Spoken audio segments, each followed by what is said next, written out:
Hi all, ഞാൻ ഉണ്ടാക്കാൻ പോകുന്നൊരു ഹെൽത്തി ആയിട്ടുള്ളൊരു ഓട്സ് മിൽക്ക് ഷേക്കാണ്. അപ്പോൾ ഓട്സിൻ്റെ ടേസ്റ്റ് എല്ലാവർക്കും അത്ര ഇഷ്ടമാവണമെന്നില്ല. അപ്പോൾ ഇതുപോലത്തെ മിൽക്ക് ഷേക്ക് ഉണ്ടാക്കി കുടിക്കുവാണെങ്കിൽ നമുക്ക് കുറച്ചുകൂടി ഈസി ആയിട്ട് കുടിക്കാൻ പറ്റും, കൂടാതെ ഹെൽത്തിയാണ്. ഇതെങ്ങനെ ഉണ്ടാക്കുന്നതെന്ന് നോക്കാം. അതിന് വേണ്ടിയിട്ട് ഞാനൊരു 3 ടേബിൾ സ്പൂണോളം ഓട്സ് എടുത്തിട്ടുണ്ട്. ഇത് നമുക്കൊരു പാനിലേക്കിട്ട് ചെറുതായിട്ടൊന്ന് ഫ്രൈ ചെയ്തെടുക്കാം.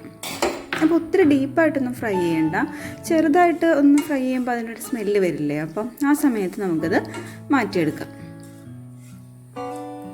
എന്നിട്ട് അത് ചൂടാറിയതിന് ശേഷം നമുക്കിതുപോലൊരു മിക്സിയുടെ ജാറിലേക്ക് ഇട്ട് കൊടുക്കുക. ചൂടാറി തണുത്തതിന് ശേഷം ഇട്ട് കൊടുക്കുക കേട്ടോ.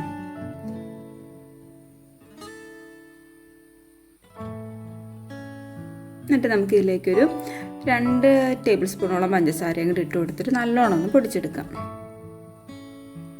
പിന്നെ ഞാനിതിലേക്ക് കുറച്ച് ബൂസ്റ്റും കൂടെ ആഡ് ചെയ്യുന്നുണ്ട് കേട്ടോ. അപ്പോൾ കുട്ടികൾക്ക് കൊടുക്കുകയാണെങ്കിൽ ബൂസ്റ്റും കൂടെ ഇടുമ്പോൾ നല്ലതായിരിക്കും. എന്നിട്ട് ഒരു ഗ്ലാസ് തണുത്ത പാല്, ഫ്രിഡ്ജിൽ വെച്ച് തണുപ്പിച്ച പാലും കൂടെ ചേർത്തിട്ടൊന്ന് മിക്സ് ചെയ്തെടുക്കാം. അപ്പോൾ നമ്മുടെ ഓട്സ് മിൽക്ക് ഷേക്ക് റെഡി ആയിട്ടുണ്ട്. ഒരു സൂപ്പർ ടേസ്റ്റ് ഒന്നും പറയില്ല കേട്ടോ, പക്ഷേ ഹെൽത്തിയാണ്. നമുക്കിനിത് ഗാർണിഷ് ചെയ്യാനായിട്ട് എൻ്റെ മേളിലേക്ക് കുറച്ച് ഓട്സ് ഇട്ട് കൊടുക്കാം. ആദ്യം ആഡ് ചെയ്ത് ബൂസ്റ്റിൻ്റെ ബാക്കി ഇങ്ങനെ കുറച്ച് ഇടുകയാണ്. പിന്നെ എൻ്റെ കയ്യിലുള്ള കുറച്ച് ടൂട്ടി ഫ്രൂട്ടി, അതൊക്കെ ഉണ്ടെങ്കിൽ ഇട്ടാൽ മതി കേട്ടോ, ഓപ്ഷനിലാണ്. ഞാൻ വെറുതെ ഒരു ഭംഗിക്ക് വേണ്ടി ഇട്ട് കൊടുത്തു എന്നുള്ളൂ. അപ്പോൾ ഇതെല്ലാം കൂടെ ഇട്ട് സെർവ് ചെയ്യാം. വീഡിയോ ഇഷ്ടമായെങ്കിൽ ലൈക്ക് ചെയ്യുക, ഷെയർ ചെയ്യുക. അതുപോലത്തെ വീഡിയോസ് എനിക്ക് കാണാൻ ഇഷ്ടമാണെങ്കിൽ ചാനൽ സബ്സ്ക്രൈബ് ചെയ്യാൻ കൂടെയും ചെയ്യാം.